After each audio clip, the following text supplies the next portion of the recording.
Salut Mégane. Salut Pauline. Et bienvenue sur Truc de Meuf, le podcast où on parle de santé et sexualité au féminin. Et cette semaine, on reçoit Eva qui va nous parler du SOPK. À travers cet épisode, Eva nous parlera de son parcours, elle qui souffre du SOPK comme de nombreuses femmes.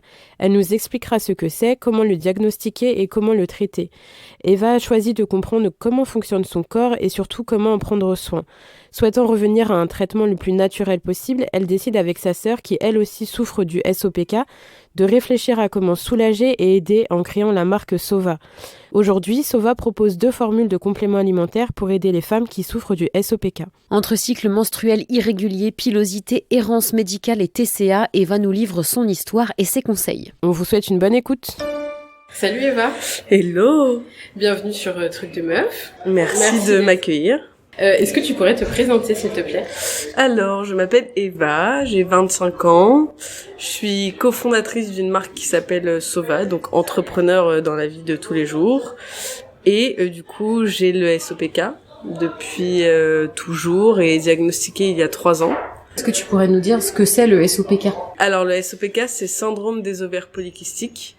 Donc, en fait, c'est un dérèglement hormonal qui va engendrer une multitude de symptômes. Les principaux symptômes, ça va être l'absence de règles, l'infertilité, l'acné, la pilosité, la prise de poids, la perte de cheveux.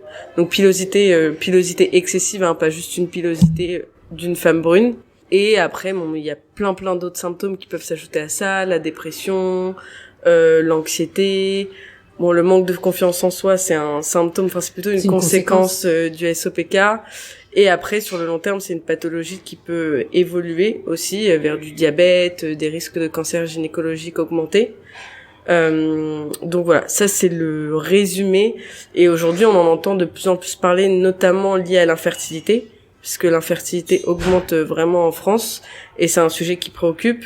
Et le SOPK est la première cause d'infertilité mondiale. Et du coup, c'est donc une pathologie qui touche, j'imagine, beaucoup de femmes, si c'est la première cause d'infertilité. Ouais, ça touche à peu près... les chiffres officiels sont 1 femme sur 10, mais aujourd'hui, avec le diagnostic du coup qui augmente, parce qu'il y a encore d'ailleurs 50% des femmes qui sont concernées qui ne sont pas diagnostiquées, on estime entre 1 femme sur 7, 1 femme sur 6 qui sont concernées. En France. Et du coup, comment ça se fait que on n'en ait pas entendu parler plus tôt si c'est une maladie qui est aussi répandue ?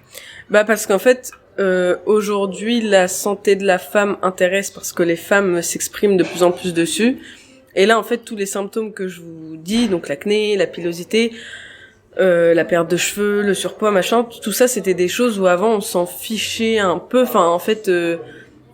T'as de l'acné, arrête de te plaindre, c'est bon, c'est pas grave, t'auras de l'acné toute ta vie. Maintenant, une femme qui a de l'acné, elle ose dire, c'est pas normal, je veux comprendre pourquoi j'ai de l'acné et aidez-moi. Et ça sur plein de sujets. Et donc, il y a l'infertilité aussi notamment qui préoccupe, où maintenant on en parle de plus en plus. Et vu que c'est en augmentation et que c'est un sujet qui préoccupe, par rapport à je vais pas arriver à le dire, par rapport à la natalité, tout ça c'est des sujets, même avec l'endométriose, la parole de la femme qui commence à être écoutée, etc. En fait, c'est tout ça qui fait que les pathologies féminines sont de plus en plus reconnues et le SOPK en fait partie. Mais c'est une pathologie qui a toujours existé. Il y a toujours eu des femmes qu'on appelait, parce qu'en fait le SOPK ça a un aspect virilisant, où en fait tous ces symptômes, acné, pilosité, perte de cheveux, surpoids, c'est des symptômes qui sont liés à l'hyperandrogénie. Donc l'hyperandrogénie, en fait, c'est l'excès d'hormones mâles chez une femme, et c'est ça qui crée ces symptômes. Et en fait, donc il y en a toujours eu, même dans l'histoire, on voit qu'il y a toujours eu des histoires de femmes viriles, oui c'est ça, viriles, en fait, qui avaient des signes masculins. Mais en fait, ça s'est vraiment accéléré ces derniers temps parce que le SOPK touche aussi de plus en plus de femmes à cause des facteurs environnementaux, la pollution, l'alimentation, l'hygiène de vie et l'hygiène de vie et les modes de vie modernes en fait qui correspondent plus en fait ça correspond pas à ce qu'une femme a besoin pour un bon équilibre hormonal. Parce que j'allais te demander du coup comment ça se développe, est-ce que c'est quelque chose tu nais avec ou c'est une pathologie que tu peux contracter ? Alors en fait C'est très très compliqué parce que il y a plusieurs théories et je pense même que la bonne réponse c'est qu'en fait il y a plusieurs origines, plusieurs choses qui peuvent donner un SOPK. En fait, un SOPK aujourd'hui, le diagnostic c'est juste un ensemble de symptômes. Donc on va regarder si la femme elle a un ensemble de symptômes. Si elle a cet ensemble de symptômes, on lui met l'étiquette SOPK.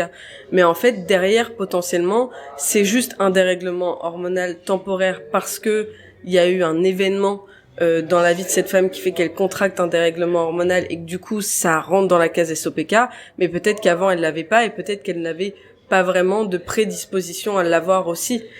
Ou alors peut-être que cette femme-là, juste elle avait un gène responsable, parce qu'il y a plusieurs gènes aujourd'hui qui sont identifiés comme pouvant donner lieu à un SOPK, mais encore une fois on ne sait pas si ça concerne toutes les femmes qui ont un SOPK.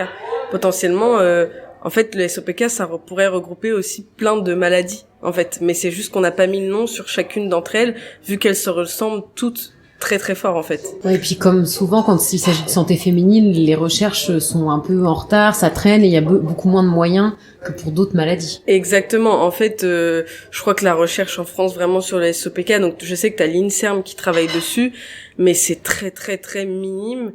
La priorité aujourd'hui, ça va être l'endométriose et l'infertilité. Et encore une fois, le SOPK est souvent étudié d'un point de vue de l'infertilité seulement, alors que c'est pas juste de l'infertilité. Et du coup, tu disais que toi, ça fait 3 ans que t'es diagnostiquée.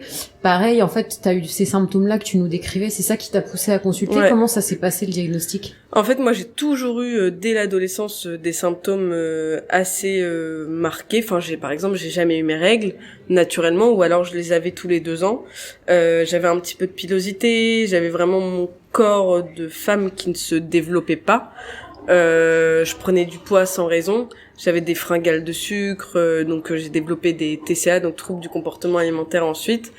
Et en fait, je comprenais pas et on m'a mis sous pilule. Donc on m'a dit la pilule va régler tes problèmes de règles et basta. On sait maintenant que la pilule c'est pas des vraies règles en plus. Ah oui, mais alors ça tu le sais, mais c'est seulement 10% des femmes qui le savent. Oui. Au grand malheureusement, enfin malheureusement oui, il y a très peu de femmes qui le savent et du coup moi à l'époque quand on me dit ça, je me dis ah oui, génial. En plus après j'ai des saignements tous les mois, donc je me dis mais c'est incroyable, j'ai mes règles tous les mois. Sauf que ça ne garantissait pas du tout le fait que j'allais les avoir voilà que je les avais en fait. Mais ça le solutionne pas vraiment en fait. Mais ça solutionne même rien du tout. Enfin en fait ce que ça va faire chez les personnes qui ont des gros symptômes, donc moi ça va, j'avais un petit peu d'acné, mais bon l'acné a persisté même sous pilule d'ailleurs, mais j'avais un petit peu d'acné, un tout petit peu de pilosité, j'étais pas très marquée par les symptômes, et du coup la pilule vraiment à part me donner des règles régulières n'a pas à régler mes autres soucis. J'avais toujours des fringales de sucre, toujours des TCA, toujours très anxieuse, voilà. Donc en gros à un moment je me suis dit après un Erasmus et surtout quand j'ai compris qu'en fait j'avais un rapport très conflictuel avec la nourriture et que c'était pas normal, que c'était vraiment une pathologie et que c'était des TCA, je me suis dit que la pilule avait peut-être encouragé d'une certaine manière la chose, même si en fait non, c'était juste que ça s'est empiré au fur et à mesure du temps, mais c'était pas forcément la pilule. Et du coup j'ai voulu arrêter la pilule en me disant peut-être que la pilule en fait sans ça, peut-être que vu qu'on s'est connu pour faire grossir la pilule, je me suis dit peut-être que sans ça en fait j'ai moins ces problèmes de crise d'hyperphagie, etc. Et donc je l'ai arrêté. En fait j'ai pas retrouvé mes cycles pendant 4 mois. Au bout de 3-4 mois je suis allée voir un gynéco qui m'a fait une échographie et qui a fait le constat que j'avais le SOPK clairement, sauf qu'il me l'a pas dit. Il a pas jugé pertinent de me le dire. Il m'a juste dit c'est rien madame, vos ovaires sont feignants, reprenez la pilule, tout ira bien. Oh waouh. Ouais, mais en fait là vraiment à ce moment-là, il m'a diagnostiqué, c'est écrit sur le compte rendu de l'échographie, c'est écrit ovaire polykystique, machin, mais il m'a pas dit voilà, vous avez le SOPK, voici ce que c'est le SOPK, voici les symptômes, voici les risques, voici pourquoi, non, juste vous avez les ovaires feignants, une ordonnance pour la pilule et basta. Donc voilà, et du coup après j'ai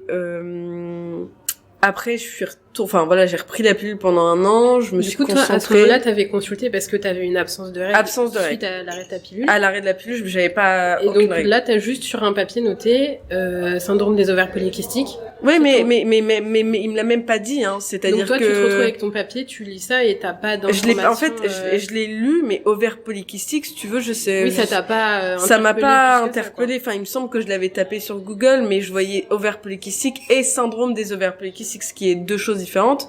Et sur une échographie, il peut pas t'écrire syndrome des ovaires polykystiques puisque ça ne suffit pas à diagnostiquer un SOPK, en fait. L'échographie, c'est un des critères, mais c'est pas le critère, il faut d'autres choses. Ouais. Donc en fait, il aurait dû me le dire à l'oral, mon diagnostic, parce que là, j'avais tous les signes qui tout concordaient. Donc du coup, il m'a rien dit. Donc pendant un an, moi après, je me suis dit bon, c'est pas grave, ça je verrai plus tard. Vraiment, je voulais travailler sur mes TCA, donc j'ai travaillé mon rapport à la nourriture, voilà. Et en fait, un an plus tard, donc du coup là, on était en 2019. Donc ça, c'était en 2018 et on arrive en 2019. Donc mai-juin 2019, on voit Enjoy Phoenix, je sais pas si ça vous parle, Marie Lopez, qui parle de ses problèmes d'acné, de règles quand elle arrête la pilule, etc. Et donc là, on commence à parler du SOPK parce qu'elle dit qu'elle a le SOPK, etc. dans une vidéo YouTube. Et là, t'as plein d'articles qui sortent sur elle. Donc moi, je vois passer un article, je me renseigne sur le SOPK et là, je vois que en fait, je rentre dans tous les critères, que ça décrit exactement toute ma vie en fait. Et donc j'appelle ma mère parce qu'à l'époque j'étais en stage à Paris, je lui dis est-ce que tu peux m'envoyer le compte rendu de l'échographie machin en photo. Donc elle va dans ma chambre, elle prend en photo le compte rendu de l'échographie et elle m'envoie ça. Et je fais ah oui, donc en fait juste j'ai le SOPK mais il m'a rien dit. Donc c'est là que j'ai découvert et fortement suspecté que j'avais ça. J'ai pris un rendez-vous chez un spécialiste à Paris qui m'a confirmé le diagnostic et voilà. Mais du coup, tu vois, j'ai commencé à avoir les premiers signes, voir la première gynécologue à partir de 14 ans et j'ai été diagnostiquée à 21 ans. Oui, donc il y a quand même un long temps qui se passe entre le moment où tu as des symptômes et le moment où on dit vous avez ça, on va pouvoir avancer avec un diagnostic. Voilà. Et surtout à ce moment-là, personne ne fait le rapprochement entre tes fringales, non mais le fait voilà, que j'ai des TCA, ouais. C'est quand même fou. Mais je cochais tout, hein. Je prenais du poids. En quelques années, j'avais pris 10 kilos, ce qui est très peu par rapport à ce qu'un certain nombre de femmes peuvent vivre. C'est-à-dire que moi, j'ai pris 10 kilos parce que je me butais au sport, parce que je me restreignais beaucoup d'un point de vue alimentation, etc. Mais il y a des filles qui vont prendre des 30 kilos en 3 mois, quoi. Donc, vraiment, des choses très, très impressionnantes.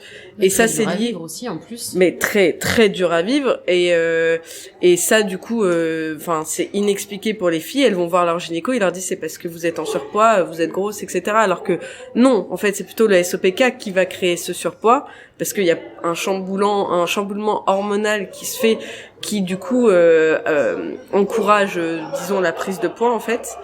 Et donc ça, en fait, c'est aussi très compliqué parce que on va mettre le SOPK sur le fait du surpoids plutôt que juste déculpabiliser les femmes et leur dire non, c'est pas de votre faute, justement c'est à cause du SOPK, etc.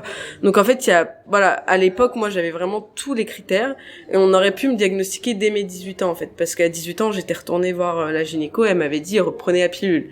C'était déjà la 4e fois que j'allais la voir pour justement cette absence de règles, et elle aurait vraiment pu, parce qu'on préfère attendre quand même les 18 ans pour diagnostiquer, parce que ça peut être normal au début d'avoir une absence de règles, d'avoir un petit dérèglement hormonal, le temps que tout ça se mette en route, ça peut être normal. Mais à partir de 18 ans, on peut commencer à diagnostiquer le SOPK sans souci, et donc moi j'aurais pu être diagnostiquée déjà 3 ans plus tôt, et je pense que ça m'aurait évité beaucoup de troubles psychologique en fait, de confiance en moi, de pas comprendre ce qui se passe, de me sentir mal dans ma peau, les TCA, etc. quoi. Et du coup, une fois que t'es diagnostiqué, est-ce qu'il existe un traitement contre ça ?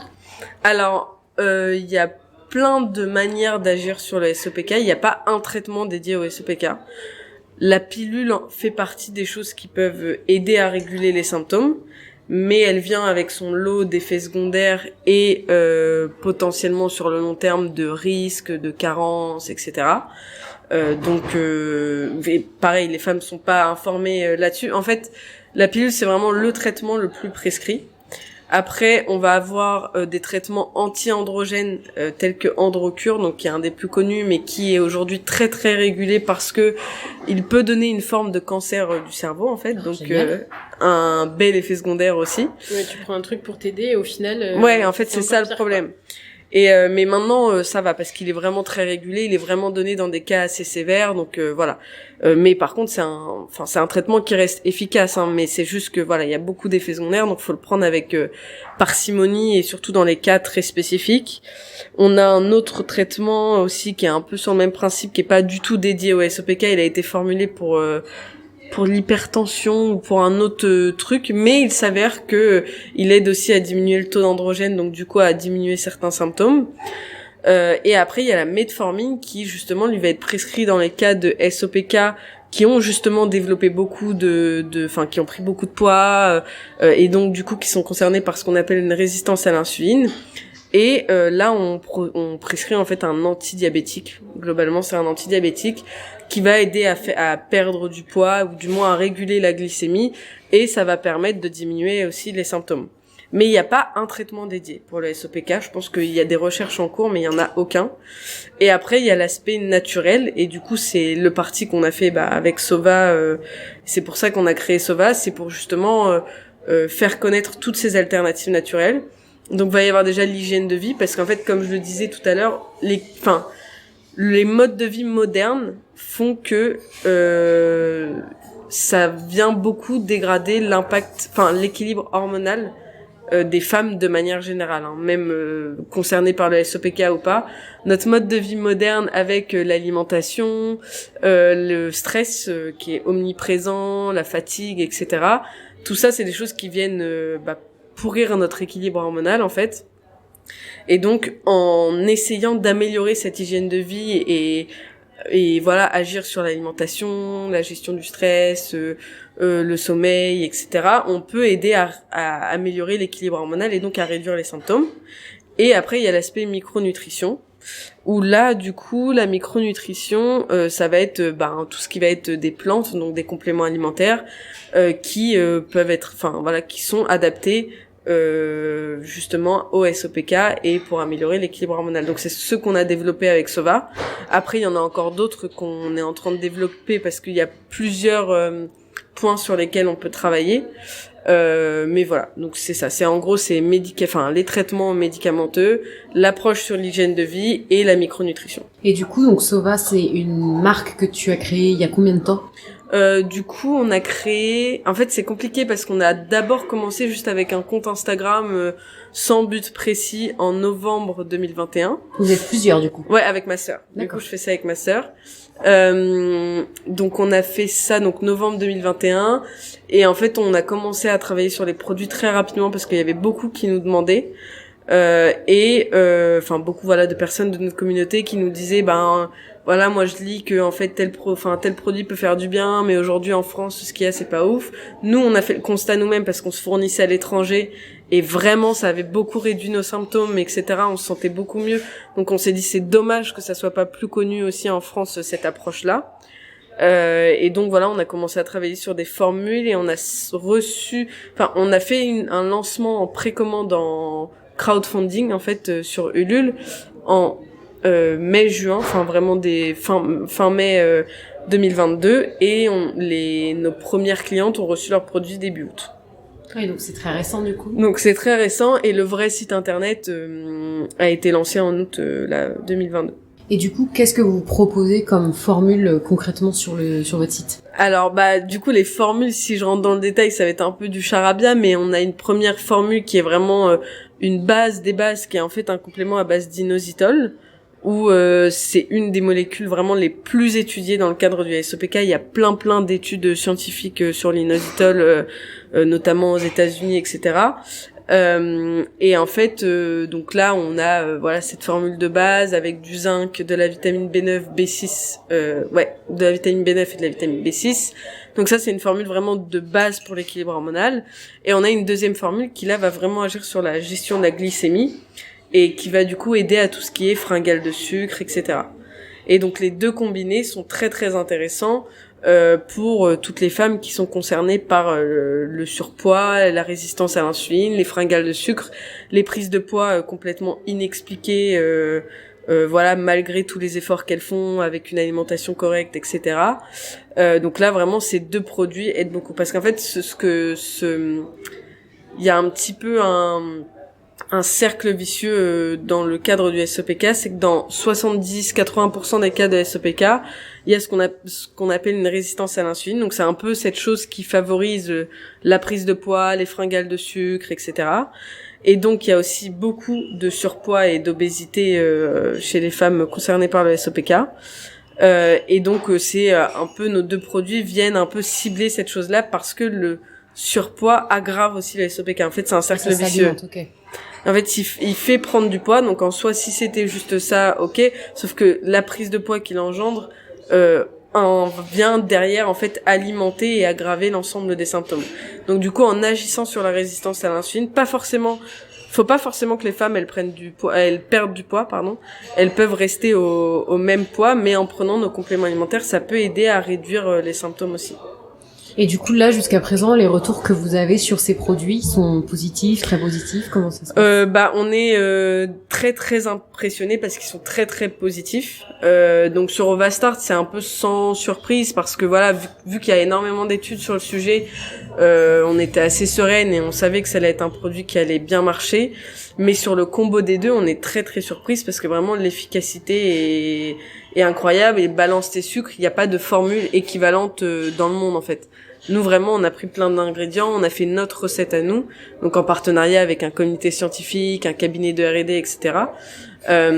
Mais on a fait une innovation en quelque sorte, et l'efficacité est assez ouf là-dessus, donc on est très très contents. Et l'idée, c'est de développer d'autres produits ou déjà rien que ça suffit à alors non, en fait, les symptômes? en développant ces 2 produits, on s'est concentré sur les 70-80% des femmes qui sont concernées par la résistance à l'insuline.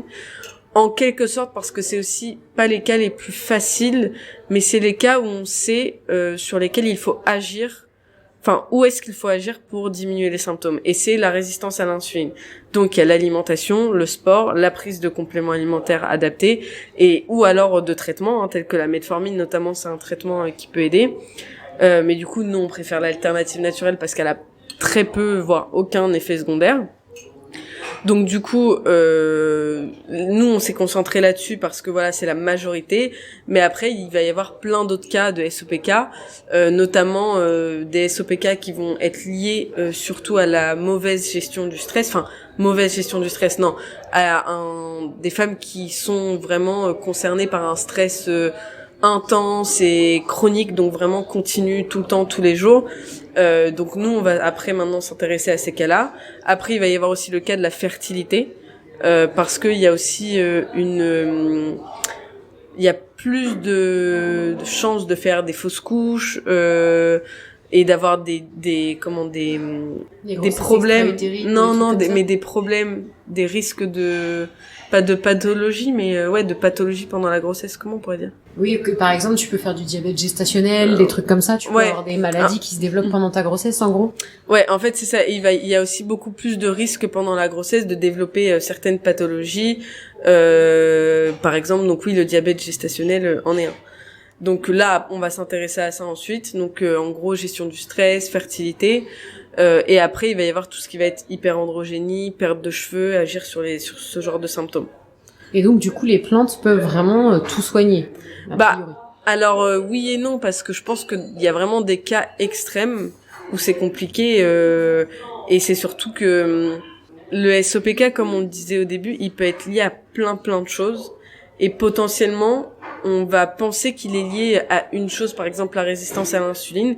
Et en fait, derrière, il y a d'autres problèmes, tels que des problèmes de thyroïde, qui viennent aussi aggraver la chose. Donc dans ces cas-là, la micronutrition, elle peut avoir des limites.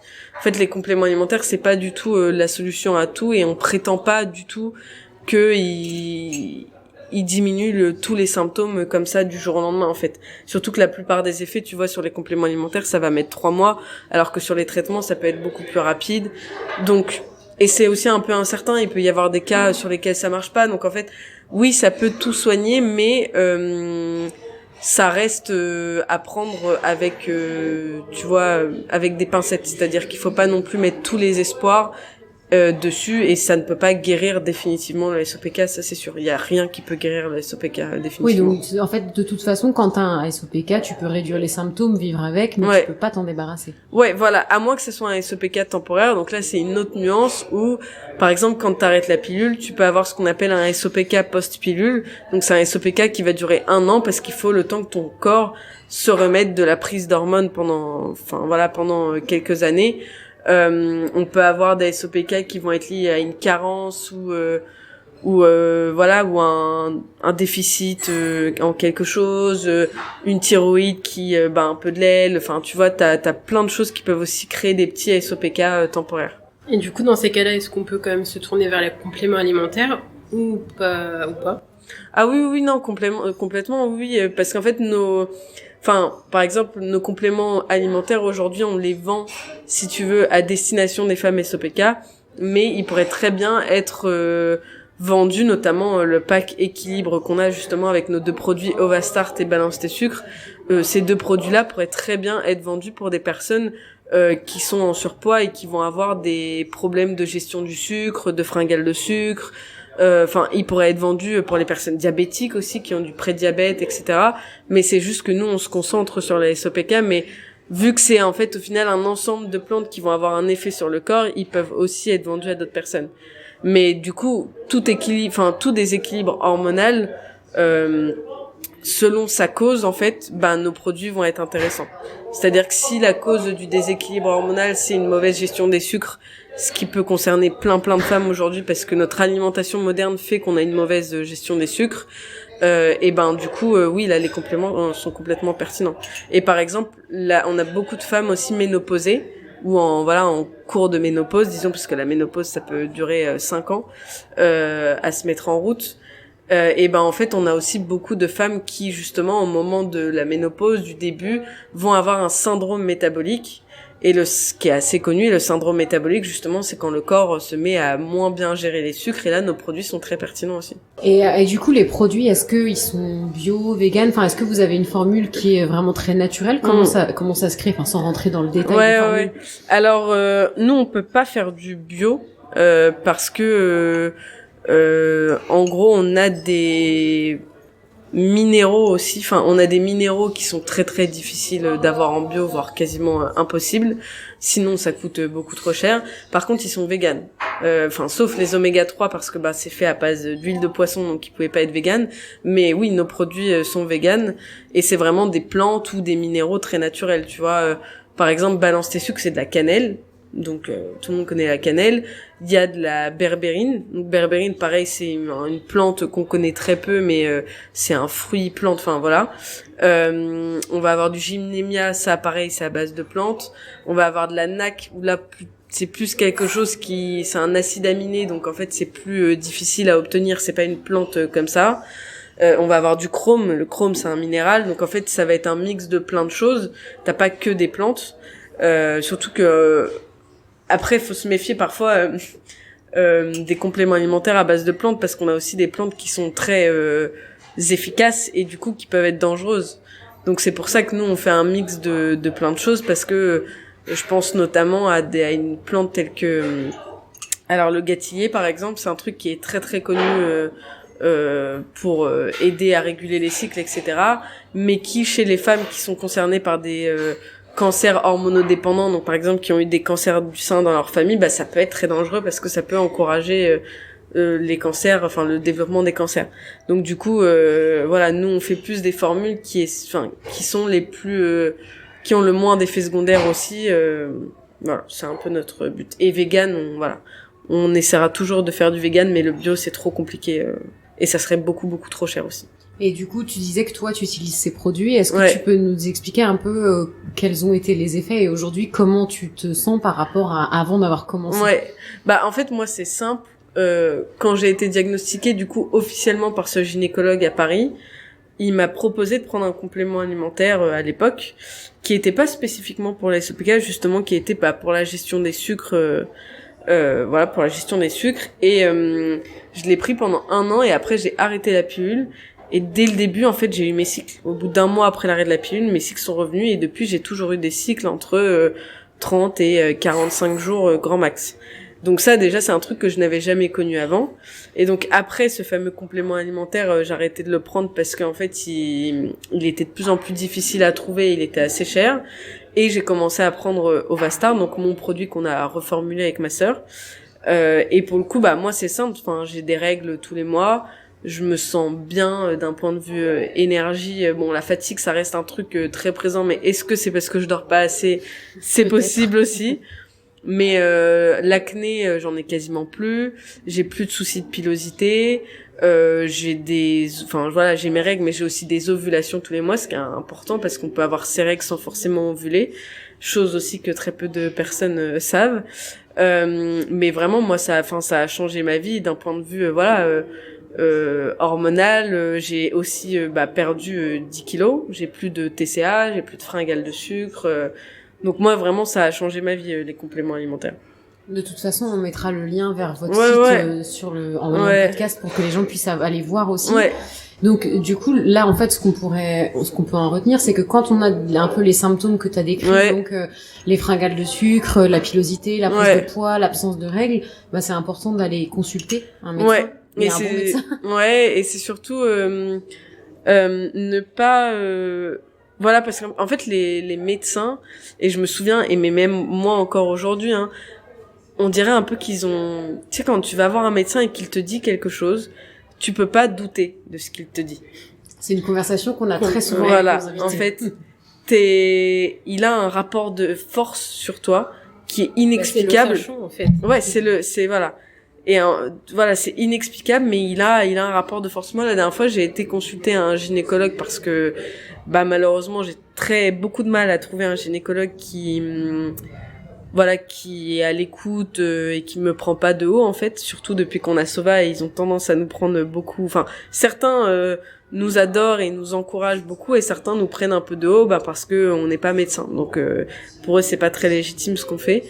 Et du coup j'ai été voir un gynécologue la dernière fois, et il a quand même réussi à me faire croire que je n'avais pas le SOPK. Et parce que aujourd'hui j'étais pas en surpoids, j'avais mes règles tous les mois, je lui dis oui, mais ça c'est au prix de la prise de compléments alimentaires, mais surtout aussi de mon hygiène de vie qui est quasi irréprochable. Je mange quasiment plus de sucre, j'en mange quand même, je me fais plaisir et tout, mais par rapport à je bois pas de soda, j'ai carrément réduit ma consommation de sucre, je fais du sport tout le temps, je fais attention à la gestion de mon stress, je fais de la sophrologie, vraiment j'ai une hygiène de vie t'as mis toutes les chances de ton côté. Je mets vraiment toutes les chances de mon côté, et c'est pas que je me prive, mais c'est que je suis rigoureuse, par rapport à mon hygiène de vie, je fais assez attention, je me suis beaucoup renseignée pour trouver des choses qui étaient adaptées pour moi. C'est au prix de tout ça. C'est-à-dire que je fais pas n'importe quoi, je mange pas n'importe quoi, je suis pas sédentaire. Je fais vraiment très attention. Et donc du coup il a réussi à me faire croire que je n'avais pas le SOPK, donc c'est un peu compliqué. C'est pour ça que pour moi, si on a tous ces symptômes, il faut aller voir un gynécologue. Mais si jamais il y a des remarques telles que c'est parce que vous êtes grosse, là tu lui expliques que la plupart du temps, en plus les femmes qui ont pris du poids avaient une hygiène de vie qui était très correcte, mais juste la prise de poids était quand même là, et ça c'est très compliqué à expliquer à un médecin. Donc s'il y a des remarques sur le poids, s'il y a des remarques sur non mais votre pilosité c'est rien là, en fait tu peux pas juger. En fait c'est juste qu'il faut, si c'est dans votre tête, madame, si c'est dans votre arrêtez tête, de vous stresser, vous aurez vos règles. Si c'est toutes ces remarques là, il faut fuir, et il faut trouver quelqu'un d'autre qui sera à l'écoute, parce qu'en fait il y a quand même des bons médecins, il y a des bons gynécos, mais il faut juste tomber dessus, et malheureusement c'est, je pense, une minorité. Mais du coup faut persévérer. Si on sent qu'il y a quelque chose qui va pas, c'est qu'il y a quelque chose qui va pas. Donc même si en soi, quand un gynéco te dit oui mais c'est parce que c'est le stress, il a pas tort, il a certainement pas tort, parce que le stress a un énorme impact sur l'équilibre hormonal qui est bien souvent minimisé. Mais mais dis-moi comment faire. En fait, c'est ça derrière. C'est pas juste oh mais arrête de stresser. Non, mais c'est mais pourquoi je suis stressée? Parce que le SOPK va aussi encourager le stress. Du fait qu'il y a un déséquilibre hormonal de base, il va encourager du stress et le stress va encourager le déséquilibre hormonal. Donc encore une fois, c'est un cercle vicieux. Mais du coup, le point en fait, c'est juste de dire, enfin voilà, s'il y a un truc qui va pas, il faut aller voir. Et si en fait, si vous avez une réponse qui vous convient pas, il faut continuer à consulter jusqu'à trouver voilà une réponse qui vous convient et une personne qui a envie de vous aider aussi. Oui, parce qu'on peut pas commencer à se soigner dans tous les sens. Alors effectivement, les compléments, ça peut être une aide, mais si t'as pas un diagnostic qui est posé clairement, c'est difficile d'agir correctement sur tes problèmes. Et aussi, même si parfois les gynécologues, c'est pas forcément leur rôle, notamment d'accompagner, tu vois, sur l'hygiène de vie, etc., ils peuvent rediriger aujourd'hui chez d'autres spécialistes, donc enfin notamment les naturopathes, qui eux vont pouvoir analyser l'ensemble des points de l'hygiène de vie de la patiente, enfin bon, du coup pas patiente parce que c'est pas une médecine reconnue, etc., mais voilà de leur cliente, et leur dire bon bah là peut-être qu'en fait ton sommeil tu pourrais faire ça pour l'améliorer, ta gestion du stress tu pourrais faire ça, l'alimentation voilà ce qu'il faut faire en fonction de tes besoins et tout. Et ça, en fait, c'est aujourd'hui, ils travaillent pas assez main dans la main avec la médecine conventionnelle, donc les gynécos et tout, alors que dans le cadre du SOPK, c'est ultra intéressant et c'est même le pilier pour aller mieux en fait. Oui, il devrait vraiment y avoir des liens qui se font entre les professionnels de santé pour pouvoir guider au mieux les patients finalement. Et c'est pour ça, nous aujourd'hui, que sur Sova, on donne des conseils tous les jours et qu'en fait, t'as une publication qui sort sur notre compte justement sur ces sujets-là. Parce que c'est vraiment un des piliers pour se sentir mieux. Alors après, ce qui est compliqué dans cette mentalité-là et de dire que voilà, il faut contrôler un peu son hygiène de vie pour aller mieux, c'est que c'est pas facile. Déjà, c'est une charge mentale, vraiment la charge mentale dans le cadre du SOPK, surtout quand tu veux essayer d'aller mieux, etc. Mettre en place des choses, mais c'est énorme, hein, tu vois. J'ai beau dire que maintenant j'arrive à me faire plaisir parce que j'ai atteint cet équilibre hormonal que je dois vraiment je dois continuer à faire des efforts pour le maintenir, mais tu vois là je suis partie 3 jours à Rome, j'ai pas bouffé de légumes, j'ai fait que des pâtes, des pizzas, machin, mais c'est ok parce que voilà il faut se faire plaisir et tout, mais il y a quand même toujours une petite voix dans la tête de faut quand même que je fasse attention, tu vois. Et même quand tu dis à une personne qui a l'impression déjà de faire des efforts, qu'en fait ce qu'elle fait c'est toujours pas assez ou que c'est pas les bonnes choses, c'est super dur. Donc en fait c'est un peu le problème aussi qui vient avec le SOPK, c'est que si tu veux aller mieux, tu sais qu'il faut agir dessus avec ton hygiène de vie, et en fait ça te rajoute un poids et une charge mentale qui est énorme. Oui, c'est un effort pour aller mieux. Et puis c'est ce que tu nous disais tout à l'heure. En plus, c'est une pathologie qui fait pas mal. Enfin, t'as pas de douleur particulière, donc ça doit être d'autant plus difficile d'agir quand l'effet est pas forcément immédiat. Ah mais 100%. Et même l'effet est très long. Tu vois, c'est que par exemple sur les règles, même nos compléments alimentaires, et c'est pour ça qu'on insiste toujours pour que nos clientes prennent au moins 3 mois. C'est que ça peut mettre 1 an, tu vois, pas à fonctionner. Mais par exemple, pour des filles qui ont eu des cas d'aménorrhée, donc vraiment absence de règles totale depuis genre 2 ans, parce qu'on en a, hein, et ça peut mettre 6 mois à revenir. Et même patient. Parfois, et même ça peut ne pas revenir, tu vois. Et en attendant, on est là à leur demander du coup de dépenser, du coup ça fait 168 € pour des compléments alimentaires. Au final, ça va peut-être pas marcher, tu vois, et on le dit aussi, hein.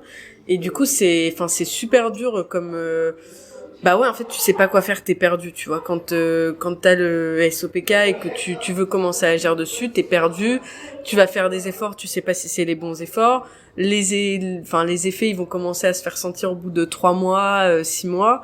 Enfin vraiment moi j'ai eu des effets tout de suite parce que j'avais mis en place plein de choses pendant 1 an avant d'arrêter la pilule. Et donc quand j'ai arrêté la pilule, ça faisait déjà un moment que j'avais une hygiène de vie qui était meilleure et tout. Et donc et que je prenais aussi des compléments alimentaires. Moi, je les ai pris en amont de l'arrêt de la pilule. Et dès que j'ai arrêté la pilule, tout s'est plutôt bien passé. J'ai pas eu d'effet rebond, j'ai pas eu de crise d'acné ou quoi. Voilà, c'est parce que j'avais bien travaillé mon arrêt de pilule en amont. Mais c'est pour ça qu'aujourd'hui, t'as des gens dont c'est leur métier, notamment les naturopathes. Alors, disclaimer sur les naturopathes, il y a de tout et de rien, malheureusement. C'est une profession qui n'est pas du tout pas du tout régularisé, c'est pas réglementé. Ouais, réglementé, voilà, c'est le mot que je cherchais. Pas du tout réglementé. Donc tu peux avoir de tout et de rien, tu peux avoir des gens qui vont te dire fais un jeûne de 7 jours et crois fort, prie tous les jours et c'est bon, t'auras plus rien. Comme tu peux avoir des gens très très sérieux qui se basent sur des études scientifiques, qui ont des connaissances qui sont phénoménales. Donc il y a un peu de tout et de rien. Faut faire attention sur les naturopathes qu'on va consulter. Mais c'est une profession qui malgré tout est ultra pertinente, notamment pour les femmes et pour l'équilibre hormonal, quoi. Ouais, et puis après, il y a aussi la question du coût et du remboursement, parce que quand tu vas voir un naturopathe, c'est pas remboursé, vos compléments, c'est pareil. Je suppose que c'est pas pris en charge par la Sécu, alors que c'est un traitement qui rentre dans le cadre d'une maladie. Ouais, et que, du coup, on peut pas l'appeler traitement, parce que ça reste un complément alimentaire. On aimerait tellement un jour que ça puisse être remboursé parce que, ça peut faire office de traitement, hein. Il y a vraiment des études par exemple qui montrent que Ovastar, donc un peu la composition qu'il a, il y a des études qui ont été faites qui montrent qu'il est quasiment aussi efficace, voire plus efficace que la metformine, qui lui est un médicament remboursé. Donc oui, ça serait vraiment bien qu'un jour ça soit remboursé, mais je pense qu'il va falloir beaucoup d'études pour et de tests pour montrer qu'en fait c'est des produits qui sont vraiment pertinents et efficaces, quoi. Et puis en plus c'est aussi une question de choix, un peu de se dire moi je préfère m'orienter vers un médicament parce que ça me rassure, ou alors j'ai plutôt envie de naturel, et du coup ça permet aussi d'avoir le choix quand on a un petit budget, parce que comme tu le disais, si ça touche au moins une femme sur 10, potentiellement des femmes qui ont des moyens et d'autres pas du tout. Ouais, exactement, et c'est pour ça nous on a mis le paiement plusieurs fois dès qu'on a pu sur notre site, mais on reçoit parfois des femmes qui nous disent qu'elles s'endettent, tu vois, quasiment, pour payer nos produits. Donc nous, on a communiqué d'avance sur les moments où on allait faire des promotions, justement pour qu'elles puissent se caler sur ces dates-là, etc. Mais vu que nos produits, on n'a déjà pas une marge par rapport au marché des compléments alimentaires, on n'a pas une marge qui est énorme. On est un peu obligé malheureusement on n'a pas le choix aujourd'hui de les mettre payants. On aimerait bien, mais un jour s'ils sont remboursés ça serait incroyable. Mais en parlant de budget, tu vois, moi je pense que je suis au minimum à 200 € par mois. C'est ce que tu dépenses pour SOPK. Ouais. Alors en prenant en compte que maintenant du coup je ne dépense plus rien dans mes compléments alimentaires parce que je prends les miens. Donc c'est la boîte qui paye mes compléments alimentaires. Mais du coup j'ai par exemple, je vois une ostéo spécialisée en fertilité, je la vois toutes les 1 fois et demie. Donc tu vois, elle coûte un mois et demi. Donc ça fait coûte 90 €, disons que ça fait 70 €, 60 € par mois. T'ajoutes à ça la naturo, donc 80 € par mois, et encore pareil maintenant j'ai plus vraiment besoin et j'ai space, donc du coup on peut mettre 60 €, t'as 120 €. Si tu prends par exemple que tous les 6 mois je vais faire un bilan sanguin avec des choses qui sont pas remboursées, là par exemple je viens de recevoir une facture de 200 €, bon du coup tu peux rajouter déjà encore à l'addition. Après t'as tout ce qui a alimentation bio, donc tout ça c'est un peu plus cher que l'alimentation classique. Pareil dans les cosmétiques, les produits, moi je fais très attention aux perturbateurs endocriniens, donc du coup je vais tout scanner, et au final les produits assez clean sont généralement un petit peu plus chers. Donc voilà, en fait tout ça ajoute à l'addition, et je pense que je suis vraiment au grand minimum à 200 € par mois, et si j'avais les compléments alimentaires, du coup je serais encore plus au-dessus.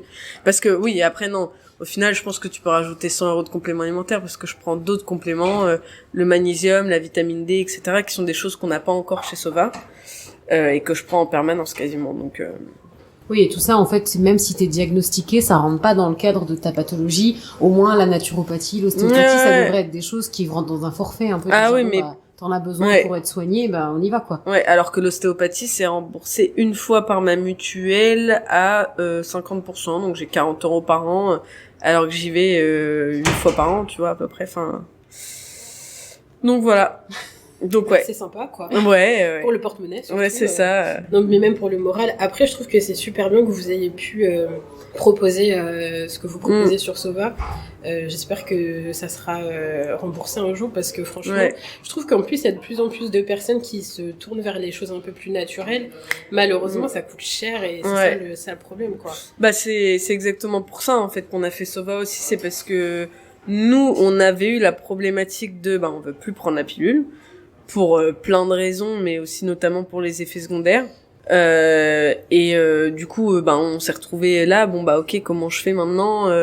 Et en fait, ouais, c'est pas un cas isolé dans le sens où je crois que la pilule est vraiment en recul c'est énorme le recul de la pilule. Il y a beaucoup de femmes qui veulent plus la prendre.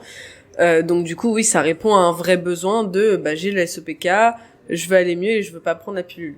Et c'est aussi que, en projet bébé, quand t'es en projet bébé, quand tu veux faire un enfant, t'es forcément obligé d'arrêter la pilule. Bien sûr. Du coup, qu'est-ce que t'as comme option pour essayer d'améliorer tes symptômes? Parce que améliorer ses symptômes, c'est en priorité retrouver des cycles réguliers. Même s'il y a des femmes qui ont le SOPK et qui ont des cycles réguliers. Mais ça reste une minorité. La plupart du temps, il y a des troubles des cycles. Et du coup, quand on va vouloir en fait agir sur du coup le retour des cycles pour essayer de tomber enceinte, parce que qui dit pas de cycle dit pas d'ovulation, donc impossible de tomber enceinte. Et là, les compléments sont aussi pertinents en fait pour aider justement à mettre toutes ses chances de son côté pour le projet bébé et éviter potentiellement, on prétend pas du tout et aujourd'hui éviter les parcours PMA, mais ça peut aider à tomber enceinte naturellement aussi. Parce que du coup, là, si, par exemple, t'es suivi par un gynéco qui te donne la pilule pour essayer de pallier à ton SOPK, qu'est-ce qu'on te propose quand tu es en projet bébé, du coup, et que t'arrêtes la pilule? Généralement, on leur dit, essayez 1 an. Et puis, dans 1 an, s'il y a toujours rien, on passe au parcours PMA, quoi. Oui, en fait, c'est débrouille-toi. Quand on supprime ce qui t'aide, en fait, à aller mieux, entre guillemets, même si la pilule... c'est un peu à double tranchant, mais il y a aucune autre solution qui t'est proposée derrière. Donc potentiellement tes symptômes ils sont plus forts, t'as pas de cycles qui reviennent et en fait juste c'est plus compliqué quoi. Alors on a des concurrents, il y a des produits sur le marché qui ressemblent un peu à Ovastart. Nous ils nous convenaient pas parce que il y avait des additifs, c'était pas des formules optimales, c'était pas des formes de molécules optimales, donc l'efficacité était potentiellement moindre. Mais il y a des produits, il y a d'autres marques en pharmacie qui ressemblent un petit peu à Ovastart et qui sont souvent prescrites. Donc c'est pas débrouille-toi, mais c'est juste que oui, généralement ils vont peut-être pas faire une vraie explication de voici ce que tu dois mettre en place dans ton hygiène de vie, chose qui d'ailleurs devrait être fait en plus de la pilule, mais bon, ça c'est généralement c'est prends la pilule et basta, on t'informe pas sur les risques. Et on t'informe pas sur qu'est-ce qui va se passer quand tu vas vouloir l'arrêter, les effets secondaires, on t'informe sur rien, quoi. C'est juste prends la pilule et en fait, c'est un peu ça le souci. Nous, on n'est pas tant à critiquer la pilule parce que la pilule, ça reste aussi un moyen de contraception. Chose qu'on oublie beaucoup, mais c'est un moyen de contraception très efficace, assez pratique, disons, même s'il y a des effets secondaires pas cool. Mais ça reste un moyen de contraception. Le problème, disons, chez Sova, qui nous a un peu dérangé avec la pilule, c'est que c'est prescrit comme solution miracle et comme traitement définitif. Pas définitif, mais en fait, ils oublient de préciser quand ils prescrivent la pilule que, en fait, c'est une solution temporaire, que ça veut pas dire que le SOPK, il est pas là, que les règles, c'est pas des règles, en fait, qu'il y a tous les mois, ça s'appelle des saignements de privation, qui ont d'ailleurs été faits artificiellement parce que sinon ça perturbait trop les femmes de pas avoir leurs règles. Et c'est un peu tout ça le problème autour de la pilule. C'est pas tant le fait que les femmes prennent la pilule, c'est très bien de prendre la pilule. C'est une belle invention, même si aujourd'hui on la questionne de plus en plus. C'est quelque chose qui a fait avancer la sexualité féminine, qui a participé à l'émancipation des femmes, machin. Mais c'est plus qu'aujourd'hui elle est prescrite pour tous les soucis. T'as de l'acné, prends la pilule. T'as pas tes règles, prends la pilule. C'est le remède à tout. Alors que on oublie d'aller chercher vraiment sur qu'est-ce qui se passe dans ton corps, pourquoi t'as ce symptôme-là, comment on peut le résoudre, est-ce qu'il y a un moyen plus sympa de le résoudre plutôt que juste dire prendre la pilule sans t'expliquer en quoi, quel impact ça a. Très jeune d'ailleurs, tu disais qu'un SOPK ça se diagnostique plutôt vers les 18 ans. À titre perso, je sais que je suis pas la seule, j'ai pris la pilule vers 14-15 ans parce que j'avais des règles douloureuses. Alors que t'es à un âge où t'es quand même très très jeune et t'es en train de te former, de terminer ta puberté, etc. Et surtout que c'est pas foufou de l'apprendre à cet âge-là, mais ça... Et puis une fois que t'es dedans, t'as pris l'habitude, etc. Et en fait, le jour où moi je l'ai arrêté, j'avais cette crainte aussi de se dire qu'est-ce qui va se passer. J'avais très mal pendant mes règles il y a 10 ans, donc est-ce que ça va être pareil et tout ça. Et en fait, j'ai découvert que j'avais des vrais cycles et que tout se passait bien. Ouais. Et donc, c'est vrai que c'est un peu prescrit comme ça, comme tu dis, un remède miracle, même sans avoir le SOPK, et à des filles qui sont très très jeunes. Et moi, on me l'a prescrite, et j'étais encore vierge. Tu vois. Oui, t'as même pas de copains, pas de projet d'avoir une vie sexuelle. Voilà, j'étais pas du tout là dans ma tête, c'était encore loin tout ça. Mais malheureusement, c'est le cas pour beaucoup de filles. Moi aussi, ça a été pareil. Alors que c'est un contraceptif de base. Et en fait, bah non, on te le prescrit comme solution à tous tes maux. Et c'est plus ça vraiment le truc qui est un peu embêtant en fait autour de la pilule aujourd'hui. C'est qu'elle soit utilisée pas à des fins de contraception et juste à des fins de taisez-vous et voilà pour vous soulager. Ces hormones, ça va vous calmer. Oui, c'est ça clairement. Mais après, mais après ça soulage, donc en fait c'est un peu ça soulage, donc ça reste intéressant. Mais est-ce qu'il n'y a pas autre chose à faire avant? Est-ce que il faut pas d'abord creuser? Est-ce que il y a pas des choses naturelles qui peuvent être testées? Enfin c'est plus tout ça qui devrait être questionné et étudié quoi. Mais après, on sent quand même qu'effectivement, les mentalités changent. Il y a des médecins aussi qui font des pas vers ça. Mais voilà, c'est quelque chose qui va prendre du temps.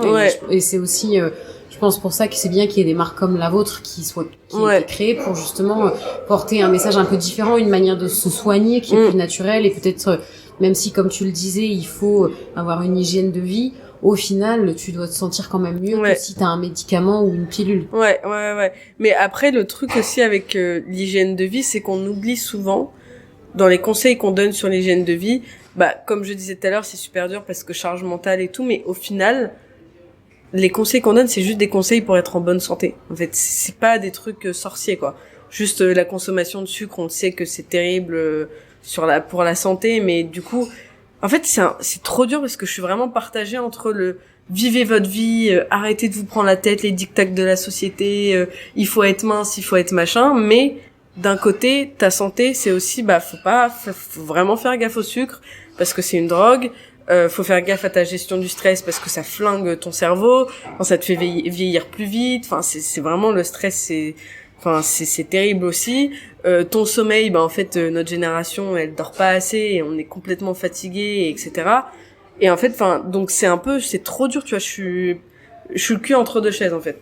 Entre, il faut vivre sa vie, on en a marre de la charge mentale, faut arrêter, tu vois, par exemple, l'influenceuse My Better Self, qui est assez connue là-dessus, où vraiment faites comme vous voulez, vivez votre vie, pas besoin de s'imposer du sport, faut pas s'imposer d'arrêter le sucre, faut se faire plaisir et tout. Oui, mais en fait, oui et non quoi, parce que pour ta santé, si tu veux faire attention à ta santé, il faut y a quand même des recommandations, manger, bouger, manger 5 fruits et légumes par jour, tu vois. C'est un peu ce que tu disais, c'est trouver un équilibre dans lequel tu te sens bien, parce qu'effectivement, si ça nous permettait d'être en bonne santé, de manger n'importe quoi et de rester devant la télé, je pense qu'il y a plein de gens qui le font. Mais c'est à essayer de trouver le juste milieu pour toi te sentir bien, mais que ça te coûte pas trop. C'est un peu ce qu'on essaye du coup de véhiculer, en gros, de trouver son équilibre. On essaye, tu vois, de pas avoir un discours trop culpabilisant, en mode, oui, le sucre, c'est pas bien, mais c'est ok de temps en temps, etc. Mais le maître mot, dans tous les cas, c'est trouver l'équilibre, et trouver cet équilibre permettra aussi de retrouver l'équilibre, intérieur, l'équilibre hormonal, et l'équilibre émotionnel, etc., tu vois. C'est une jolie conclusion, ça. Est-ce que tu voulais rajouter quelque chose? Non, abonnez-vous. Abonnez-vous au podcast et au compte Sova si ça vous intéresse. Non, je pense juste, s'il y a des personnes qui se sentent concernées, qu'elles n'hésitent pas à venir sur notre compte pour s'informer, sur notre blog. On a un e-book qui est gratuit aussi, téléchargeable sur notre site, qui explique plein de choses. Et puis le maître mot, c'est vraiment trouver son équilibre entre j'ai une hygiène de vie qui me permet de retrouver une santé optimale, même si parfois ça peut ne pas suffire aussi d'avoir une meilleure hygiène de vie, mais essayer de trouver son équilibre, et j'espère que ça amènera à l'équilibre derrière, émotionnel, hormonal, voilà. Merci beaucoup. Merci à vous pour l'invitation. On espère que cet épisode vous a plu, mais surtout qu'il a pu vous faire comprendre ce que c'est que le SOPK et comment les symptômes peuvent être diminués. Si vous avez les symptômes décrits par Eva, n'hésitez pas à en parler à un professionnel de santé. Entourez-vous de personnes qui seront à votre écoute et surtout, écoutez-vous. Abonnez-vous à Sova et Trucs de Meuf pour ne louper aucune info et actualité. On vous dit à la semaine prochaine. Ciao les meufs.